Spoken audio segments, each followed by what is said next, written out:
پاکستان کی تعمیر، پاکستان موومنٹ اور اس وقت کی آئیڈیالوجی سے تھا.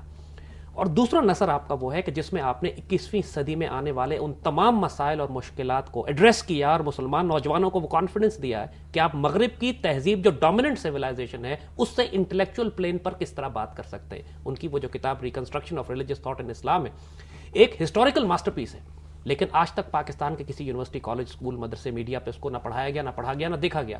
اور یہ تاریخی المیہ ہوا ہے کہ اقبال کے کلام کے دو حصے، ایک وہ حصہ جس کا تعلق ان کے نثر سے اس ایسپیکٹ سے ہے کہ جس میں وہ ہی از دا مین آف دا فیوچر. اقبال نے جب ضرب کلیم اپنی کتاب لکھی ہے تو اس کو انہوں نے ایکسپلین یہ کیا تھا کہ this is a declaration of war against the present times, عہد حاضر کے خلاف اعلان جنگ ہے. تو اس کا تعلق صرف پاکستان موومنٹ سے تو نہ ہوا. صحیح، لیکن انفارچونیٹلی اس طرح ہے کہ ہمارے ہاں زیادہ تر اقبال کو دیکھا گیا ہے کہ بھئی وہ پاکستان کا خواب دیکھنے والے تھے، پاکستان بن گیا، ایک خواب پورا ہو گیا اور وہ قوم کو اقتدار حاصل ہو گیا، مسلمانوں کی حکومت ہو گئی اور وہ سب ایک مسلمان ملک میں ایک اسلامی جمہوریہ قائم ہو گئی. لیکن اقبال تو اس سے بہت بڑے آدمی ہیں. اب یہاں تک خواب دیکھنے کا تعلق ہے نا، آپ خطبہ سرا پڑھیں تو آپ حیران ہوں گے کہ ایک ویژنری سے اوپر کی سطح کا ہے. اقبال نے یہ نہیں کہا کہ موومنٹ چلاؤ، وطن حاصل کرو، یا جی اقبال نے پریڈکشن کی ہے کہ the areas which are contiguous together and predominantly living by the Muslims, a new country, a separate homeland is their destiny. یہ ان کا نصیب بن چکا ہے، ایک شدنی ہے جو ہو جائے. ہاں، یہ ہو جانی، اٹس اے ڈیسٹنی.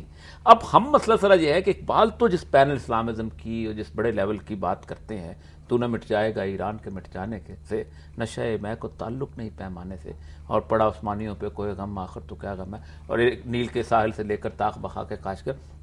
اکثر باتیں وہ ایک ملک سے ریلیٹڈ نہیں، ایک ملک سے بالکل ریلیٹڈ نہیں. حجازی، وہ جو اندلیب باغ حجاز جو اپنے آپ کو خطاب دلوایا ہے، آپ خود سوچیں کہ آج سے کچھ عرصہ پہلے کبھی یہ جس وقت 1919 میں مسلمانوں کو تقسیم کیا جا رہا تھا، جب وہ پیٹی نیشنلزم آیا تھا، جس کے بارے میں اقبال نے کہتا ہے کہ جب نیشنلزم جو ہے اور ٹیریٹوریلزم جو ہے یہ انسانیت کا واحد مقصد بن جائے تو اس سے ظالم کوئی چیز نہیں ہوتی.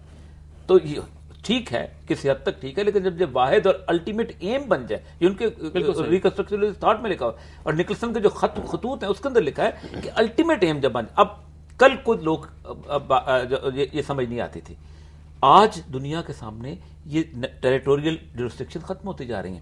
آپ دیکھیں فرانس اور برطانیہ آپس میں 100 سال لڑتے ہیں، ایک دوسرے کو قتل کرتے ہیں. جرمنی اور فرانس لڑتے ہیں، ٹھیک. ڈنمارک اور سویڈن کی آپس میں لڑائی رہتی ہے. قتل و غارت کا عالم یہ ہے کہ 3-3 کروڑ بندہ مر چکا ہے ان کا. پروٹیسٹنٹ اٹھتے ہیں، رومن کیتھولک کو مارتے ہیں، اینگلیکن چرچ والے اٹھتے ہیں، اس کو مارتے ہیں، ٹائی والا مفلر والے کو مارتا ہے. آج ایک پرچم، ایک کانسٹیٹیوشن، ایک پارلیمنٹ، ایک یونین، ان کو کوئی نہیں کہتا کہ تم کو اکٹھے کیسے ہو گئے. ہم اقبال جب کہتا ہے کہ نیل کے ساحل سے لے کر تاہ بخا کے پاس کاش کر، سب کو تکلیف ہونے لگتی ہے. مطلب سارا یہ ہے کہ اقبال نے اس وقت ایک خواب دیکھا تھا کہ یہ سارے یہ ٹیریٹوریل جورسڈکشن جو ہیں یہ وہ شعوبم و قبائل لتعارفوا، ان کی حیثیت بس یہ ہے. اچھا زید صاحب یہ بتائیے، اصل بات جو ہم اٹھا رہے ہیں وہ یہ ہے کہ یہ جو پیغام ہے جس کو آپ دونوں معزز حضرات بیان فرما رہے ہیں، یہ کیا شاعری میں کم بیان ہوا؟ نہیں، یہ شاعری میں بھی اتنا ہی پاورفلی بیان ہوا ہے، بلکہ اس سے زیادہ پاورفلی. خاص طور پہ اگر ہم بات کریں پرشین شاعری میں، یعنی ان کی جو کتاب ہے پس جبایت کرد اقوام شرق، یہ نام ہی بتا رہا ہے اس بات کا کہ مشرق کی قومیں اب کیا کریں. The rise of the east کی جو بات اقبال کر رہے ہیں، آج بھی دنیا ریئلائز کر رہی ہے کہ مغرب کی سویلائزیشن اخلاقی طور پر بھی، سماجی طور پر بھی، فوجی طور پر بھی زوال پذیر ہے، اور مشرق کی تہذیبیں اٹھ رہی ہیں.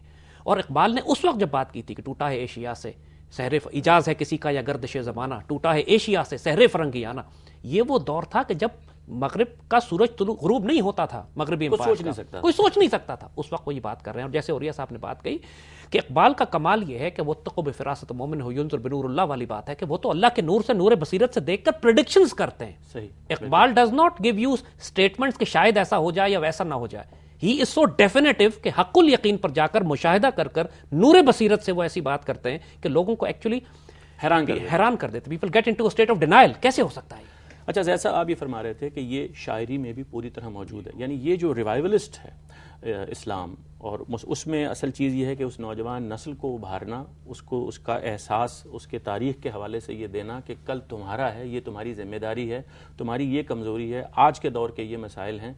اس کے لیے شاعری میں بھی یہ اقبال کی جو تمام تر شاعری ہے، اس بات کو اگر ہم سمجھ لیں تو ہماری ساری کنفیوژن دور ہو جائیں گے. اقبال کا کلام جس کا تعلق ریکنسٹرکشن آف ریلیجس تھاٹ سے، یہ نثر ہے، اور وہ تمام شاعری جو کہ اردو اور پرشین زبان میں ہے وہ ہے ہی آنے والے دور کے لیے. پاکستان موومنٹ سے اس کا کوئی تعلق نہیں تھا. پوری ریکنسٹرکشن اٹھا کے دیکھ لیجیے، یعنی یہ تو مشترک مضمون ہو گیا پورے فکر کا، پورے فکر میں. اور جب یہ بات کرتے ہیں ضرب کلیم کی، جیسے بات ہم نے کہی، عہد حاضر کے خلاف اعلان جنگ ہے، عہد پس باید کا اقوام شرق کی بات ہے، جاوید نامہ ہے آپ کی. تمام وہ کتابیں جو خاص طور پہ پرشین میں لکھی گئی ہیں، اردو کا لٹریچر کمال ہے، ان کا ماسٹر پیس ہے، لیکن فارسی ماشاءاللہ اس پر بھی مہا ہے.